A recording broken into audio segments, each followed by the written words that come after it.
ಈಗ ರಾಜ್ಯದಲ್ಲಿ ವಿಪಕ್ಷ ವಿಫಲ ಆಗಿದೆ. ಯಾಕಂದ್ರೆ ಸಾಲು ಹೋಗೋಣ, ಕೆಪಿಎಸ್ಸಿ ಇರ್ಬೋದು ಅಥವಾ ಪೊಲೀಸ್ ಪರೀಕ್ಷೆ, ವಿಪಕ್ಷ ವಿಫಲ ಆಗಿಲ್ಲ.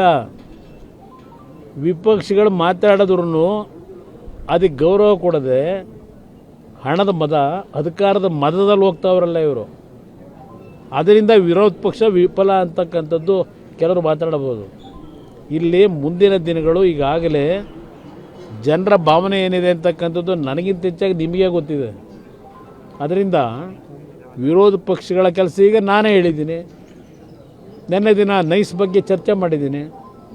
ಉದ್ದುದ್ದ ಭಾಷಣ ಮಾಡ್ತಾರಲ್ಲ ನಮ್ಮ ಪ್ರಿಯಾಂಕ ಖರ್ಗೆ, ಗೃಹ ಸಚಿವರಲ್ವೇ, ಸ್ಕ್ಯಾಮ್ ಆಗಿದೆ ಅಂತ ಹೇಳಿ ನಿಮ್ಮ ಹೈಕೋರ್ಟ್ ತೀರ್ಪು ಕೊಟ್ಟವರಲ್ಲ, ಆ ತೀರ್ಪಿನ ಆಧಾರದ ಮೇಲೆ ಇವತ್ತು ಬೆಂಗಳೂರು ನಗರದಲ್ಲಿ ಪಾಪ ಕೃಷ್ಣ ಬೈರೇಗೌಡರು 2 ಹೊತ್ತಿನ ಊಟಕ್ಕೆ ಇದೆಲ್ಲ ಒಂದು ಸಣ್ಣ ತಳ್ಳಗಾಡಿ ಇಟ್ಕೊಂಡು ಜೀವನ ಮಾಡ್ತಕ್ಕಂಥವ್ರನ್ನೆಲ್ಲ ಎತ್ತಿಸ್ಕೊಂಡು ಹೋದ್ರಲ್ಲ. ಈಗ ಅದೇನೋ 500 ಕಿಲೋಮೀಟ್ರೋ 700 ಕಿಲೋಮೀಟ್ರೋ ಅಳತೆಯಲ್ಲಿರ್ತಕ್ಕಂಥದ್ದು ಎಲ್ಲ ತೆಗೆದುಬಿಟ್ಟಿದ್ದೀವಿ ಅಂತ ಹೇಳ್ತಾರಲ್ಲ. ಪಾಪ ಅವ್ರ ಬದುಕಿಗೆ ಏನು ಮಾಡಿಕೊಟ್ರಿ ಆಲ್ಟರ್ನೇಟು?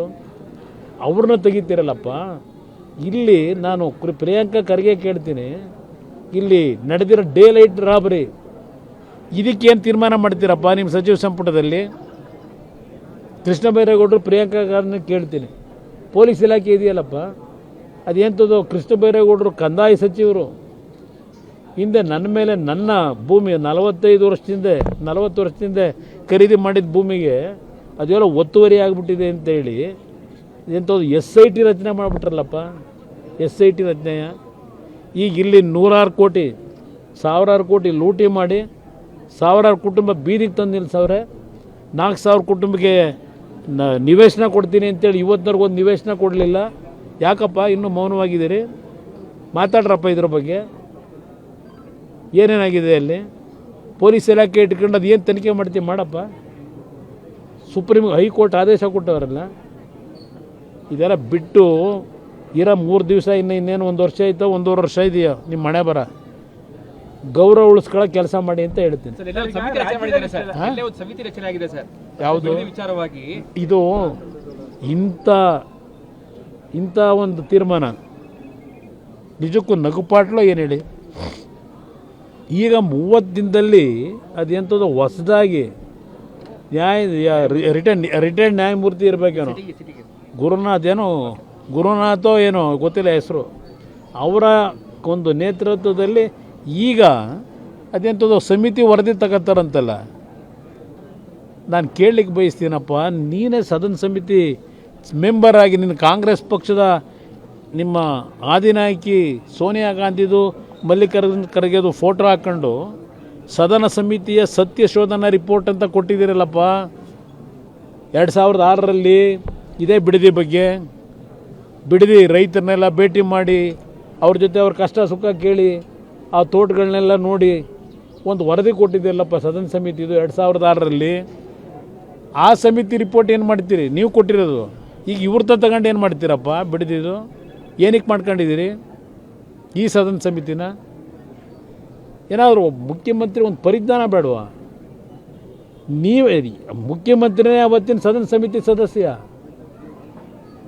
ಆ ರಿಪೋರ್ಟ್ ನಾನೇ ನೆನ್ನೆ ಬಿಡುಗಡೆ ಮಾಡಿದ್ದೀನಿ. ಅವ್ರು ಏನು ಕೊಟ್ಟವ್ರೆ? ಈಗ ಈ ಸದನ ಸಮಿತಿ ಮಾಡಿ ಇವ್ರತ ಏನು ತಗೋತೀರಿ? ಇದೇ ಗೋಪಾಲ್ಗೌಡರು ಇದೇ ನಿವೃತ್ತ ನ್ಯಾಯಾಧೀಶರು ಸುಪ್ರೀಂ ಕೋರ್ಟ್ನ ಅಲ್ಲೊಂದು ಬಿಡದಿನಲ್ಲಿ ಈ ಒಂದು 15 ದಿವಸದಿಂದ ಬೆಳಗಿನ ಸಾಯಂಕಾಲದವರೆಗೂ ಹವಾಲು ತಗೊಳ್ಳಿಲ್ವ? ಅದೇನೋ ಜನ ಕೋರ್ಟು ಅಂತೇಳಿ ಅವ್ರು ಕೊಟ್ಟವರಲ್ಲ. ಗೋಪಾಲ್ಗೌಡರು ಜನಗಳು ತೀರ್ಮಾನ ಕೊಟ್ಟಿದ್ದನ್ನು ಕೊಟ್ಟವರಲ್ಲ, ಅವರು ರಿಪೋರ್ಟನ್ನು ಮಾಡ್ಕೊಂಡಿರಬೇಕು. ಗೋಪಾಲ್ಗೌಡ್ರ ಹತ್ರ ಕೇಳಿದ್ರೆ ಆಗಿತ್ತಪ್ಪ ಜನ ಏನು ಮಾತಾಡ್ತಾರೆ ಅಂತೇಳಿ. ಈಗ ಇನ್ನೊಂದು ಹೊಸ ಸದನ ಸಮಿತಿ ಮಾಡಿ, ಏಕೆಂದರೆ ನಾನು ಮೊನ್ನೆ ನೋಡ್ತಾ ಇದ್ದೆ, ಹಿಂದಿನ ಇದೇ ಸರ್ಕಾರದಲ್ಲಿ ಕಾಂಗ್ರೆಸ್ ಸರ್ಕಾರದಲ್ಲಿ ಒಳ ಮೀಸಲಾತಿ ರಿಪೋರ್ಟ್ ತಗೋಬೇಕು ಅಂತೇಳಿ ಒಬ್ಬರನ್ನ ಸದಸ್ಯರನ್ನು ಅಧ್ಯಕ್ಷರನ್ನು ಮಾಡಿ 86 ಕೋಟಿ ಪೇಮೆಂಟ್ ಆಗಿದೆಯಂತೆ. 86 ಕೋಟಿ ಕೊಟ್ಟವ್ರೆ ಒಂದು ಒಳ ಸಮಿತಿ ಒಂದು ರಿಪೋರ್ಟ್ ತಗೊಳ್ಳೋದಕ್ಕೆ. 86 ಕೋಟಿ ಆ ವ್ಯಕ್ತಿನ ಯಾರು ಮಾಡ್ಕೊಂಡಿದ್ರು? ಅದೇನು ಯಾವ ಸಮಿತಿ ನೋಡಿದ್ರು ಅವರೇ ಅಧ್ಯಕ್ಷರು. ಅದು ಎಷ್ಟು ಕೋಟಿ ಕೊಟ್ಟವ್ರೆ ಗೊತ್ತಿಲ್ಲ ಅವರಿಗೆ. ಅದು ಎಷ್ಟು ಅವರಿಗೆ ಪ್ರತಿನಿತ್ಯ ಬೆಳಗ್ಗೆ ಎಷ್ಟು ಕೆಲಸ ಮಾಡ್ತಾರೆ ಗೊತ್ತಿಲ್ಲ. 24 ಗಂಟೆನೂ ಕೆಲಸ ಮಾಡ್ತಾವ್ರು, ನಿದ್ದೆ ಮಾಡದೆ ಅವರು.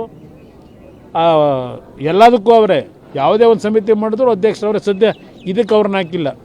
ಅಲ್ಲ ಸರ್, ಈಗ ಮುಖ್ಯಮಂತ್ರಿಯಾಗಿ ರಾಜ್ಯದಲ್ಲಿ ಸಾಕಷ್ಟು ವಿಚಾರಗಳಿದೆ, ಅದ್ರ ಬಗ್ಗೆ ಗಮನ ಹರಿಸಬೇಕು. ಡಿ ಕೆ ಶಿವಕುಮಾರ್ ಮುಖ್ಯಮಂತ್ರಿ ಆದಾಗಿಂದ ಕೂಡ ಬಿಡದಿ ಒಂದು ಕೆಲಸವನ್ನ ಸಂಪೂರ್ಣ ಮಾಡ್ಬಿಡೋಣ ಅನ್ನೋ ಯಾವುದೂ ಆಗಲ್ಲ. ಅದು ಯಾಕೆ ನಾನು ಹೇಳ್ತೀನಿ ಕೇಳಿ, ಬಿಡದಿ ಕಾರ್ಯಕ್ರಮವೂ ಆಗಲ್ಲ. ಬಿಡದಿದು ಯಾವುದೇ ಕಾರಣಕ್ಕೂ ಆಗಲ್ಲ. ಇದು ಸುಮ್ಮನೆ ದುಡ್ಡು ಹೊಡೆಯೋದಕ್ಕೆ ಯಾರನ್ನು ಕರ್ಕೊಂಬಂದು ತೋರಿಸ್ಕೊಂಡು ಕಮಿಷನ್ ತಗೊಂಡು ಖಾಲಿ ಮಾಡ್ತಾರೆ ಅಷ್ಟೇ, ಏನೂ ಆಗೋದಿಲ್ಲ. ರೈತರು ಅಲ್ಲಿ ಭಾಳ ಬಿಗಿಯಾಗವ್ರೆ. ನಮಗಿಂತ ಹೆಚ್ಚಾಗಿ ಆ ಭಾಗದ ಹೆಣ್ಣು ಮಕ್ಕಳಿದಾರಲ್ಲ, ರೈತ ಕುಟುಂಬದ ಹೆಣ್ಣು ಮಕ್ಕಳು, ಅವ್ರ ಹೋರಾಟ ನೀವೇ ನೋಡ್ತಾ ಇದ್ದೀರಿ. ಅದರಿಂದ ಅಲ್ಲಿಯ ಜನತೆ ಇವತ್ತು ಆ ಜಮೀನನ್ನು ಅವರ ಒಂದು ಬದುಕಿನ ಆಸ್ತಿ ಅಂತ ಇಟ್ಕೊಂಡೇನು ಜೀವನ ಮಾಡ್ತಾ ಇದ್ದಾರೆ. ಬಹುಶಃ ಅಲ್ಲಿ ಯಾರೂ ಬಿಟ್ಕೊಡ್ಲಿಕ್ಕೆ ತಯಾರಾಗಿಲ್ಲ. ಈಗಿನ ಸದನದಲ್ಲೇ ಈ ವಿಷಯಗಳನ್ನೆಲ್ಲ ಸುದೀರ್ಘವಾಗಿ ಚರ್ಚೆ ಮಾಡ್ತಕ್ಕಂಥದ್ದಕ್ಕೆ ನಮ್ಮ ಶಾಸಕರುಗಳು ತಯಾರಾಗಿದ್ದಾರೆ. ಇದು ಭಾಳ ಜನ ಹೇಳ್ಕೊಂಬಂದ್ರು, ಮುಂದಿನ 20 ವರ್ಷ ನಾವೇ, ಮುಂದಿನ 5 ವರ್ಷ ನಾವೇ, ಇದೆಲ್ಲ ಭಾಳ ಜನ ಹೇಳ್ಕೊಂಬಂದವ್ರೆ. ಅದೇ ರೀತಿ ಇವರು ಪರದೆ ಮೇಲೆ ನೋಡಿ ಅಂತ ಇವರು ಹೇಳ್ಕೊಂಡು ಹೊಡೆದ. ಇಂಥ ಸಂದರ್ಭದಲ್ಲಿ ಸದನದ ಒಳಗೆ ಹೊರಗೆ ಮಾತಾಡ್ಲಿಕ್ಕೆ ಕುಮಾರಸ್ವಾಮಿ ಅವರು ರಾಜ್ಯದಲ್ಲಿ ಇರಬೇಕಾಗಿತ್ತು ಅನ್ನೋ ಚರ್ಚೆ ಇದೆ. ಸೊ ತಾವು ಮಿಸ್ ಮಾಡ್ಕೊಳ್ಳಿ ಏನಿಲ್ಲ. ಇವತ್ತು ನಿನ್ನೆ ರಾತ್ರಿನೂ ಸಹ ನಮ್ಮ ಶಾಸಕರೆಲ್ಲ ಒಂದು ಮುಂದಿನ ಸದನದಲ್ಲಿ ಯಾವ ರೀತಿ ನಡ್ಕೋಬೇಕು ಅನ್ನೋದನ್ನು ಚರ್ಚೆ ಮಾಡ್ಕೊಂಡಿದ್ದಾರೆ. ಇವತ್ತು ಚಾಮುಂಡೇಶ್ವರಿಯ ದರ್ಶನ ಪಡೆದು ಈ ಇಂಥ ಕೆಟ್ಟ ಭ್ರಷ್ಟ ದರೋಡೆ ಸರ್ಕಾರಕ್ಕೆ ಯಾವ ರೀತಿ ಚಾಟಿಯೇಟ್ ಕೊಡಬೇಕು ಅಂತಕ್ಕಂಥದ್ದು ನಮ್ಮವರೆಲ್ಲ ತಯಾರಾಗಿದ್ದಾರೆ. ಜನ ಯಾವಾಗ ಬರಬೇಕು ಅಂತ ಬಯಸಿ ತೀರ್ಮಾನ ತಗೋತಾರೆ ಆಗ ಬರ್ತೀನಿ. ಅಲ್ಲ ಸರ್, ಸರ್ ಎಲ್ಲ ಒಗ್ಗಟ್ಟಾಗಿದ್ದೀರಾ ಸರ್, ಒಬ್ರು ಮಾತ್ರ ಬಿಸಿಗೆ ಸರ್ ಮೈಸೂರು ಭಾಗದಲ್ಲಿ ಸರ್. ಇಲ್ಲ, ಅವ್ರು ದೊಡ್ಡವರಿದ್ದಾರೆ, ಅವ್ರು ಭಾಳ ಕೆಲಸ ಇದೆ, ಅವರಿಗೆ ಬಿಟ್ಟಿದ್ದೀವಿ. ಅದಕ್ಕೆ ಬೇರೆ ಕೆಲಸ ಮಾಡ್ಲಿಕ್ಕೆ ಬಿಟ್ಟಿದ್ದೀವಿ.